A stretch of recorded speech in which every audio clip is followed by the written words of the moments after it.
We're now going to cover the idea and concept known as emotional memory images.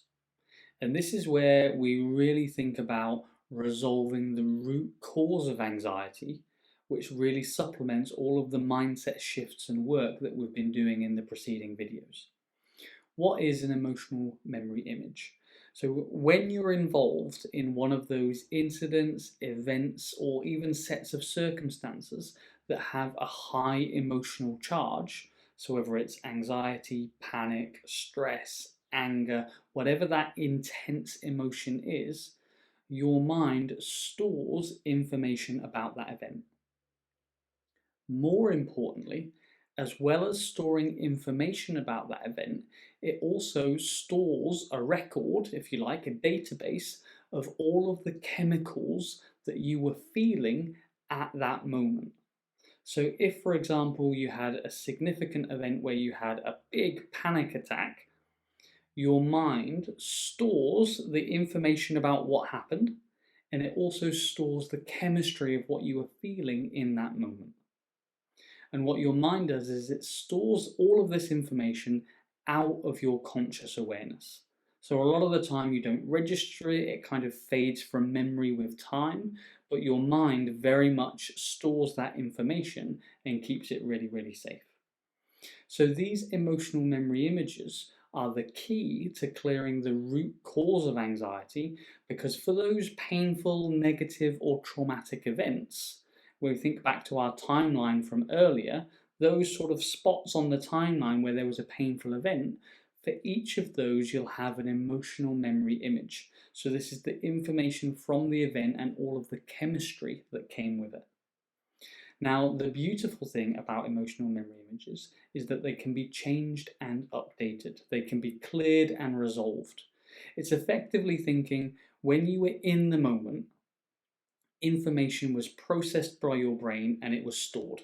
Okay, it was encoded in a certain way when it went in at the moment of the event. But now, a week, a month, a year, a decade later, that information is still as it was. So the chemistry is still as it was. And the longer these events are left just stored subconsciously, then the more of this chemistry is stored at a below conscious level. And what happens is your subconscious starts to get accumulated and it starts to get essentially clogged up with all of these previous past events, small and large. And this has a huge impact on your ability to think, your ability to stay calm, and your ability to process information. Because as the research shows, a stressed brain doesn't learn. So if you've got all of this information running in the background, then your brain cannot focus on what's going on in the present. So you have brain noise, distractions, and you can't really think your way out of things. Another thing the research shows is that a program that you have subconsciously, so your subconscious mind, fires about 200 milliseconds before you can consciously think.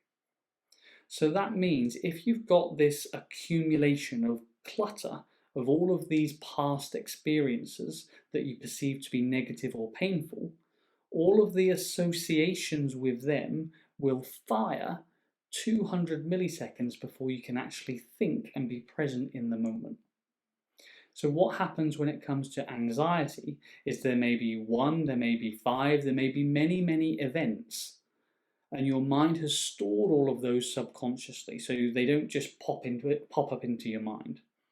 But because they're all stored and all the chemistry that is stored with them, whenever your mind either projects them forward because you've got something coming up, or because your mind can link something about what you're doing to one of those events, all of that previous emotion is released again as if it's happening now to give you feedback that there's some work that needs to be done and there's some perceptions that need to be balanced. So, by learning how emotional memory images work, how to clear them, how to resolve them, all of the feelings that come with anxiety all melt away and dissolve away with them. This is the process that I went through. So, all of the issues I was struggling with confidence, with anxiety, having panic attacks, all of these were coming from emotional memory images from my past, that when we cleared them and when we resolved them, all of the problems, all of the challenges just melted away. All of them just dissolved away. And this is the process that I've taken many, many clients through. So understanding how emotional memory images work is really empowering, because it means anytime you're experiencing something that is unpleasant, it's not that there's something wrong with you. It's not that there's a weakness in your mindset. It's not that you're even doing anything wrong. It's just that information from the past is firing and you haven't been able to upgrade it yet. But once you do, all of those feelings will go away. So I'd love you to really get to grips with this concept of emotional memory images, because it's one of the most powerful things you'll ever learn, and it is the key to resolving anxiety permanently over the long term.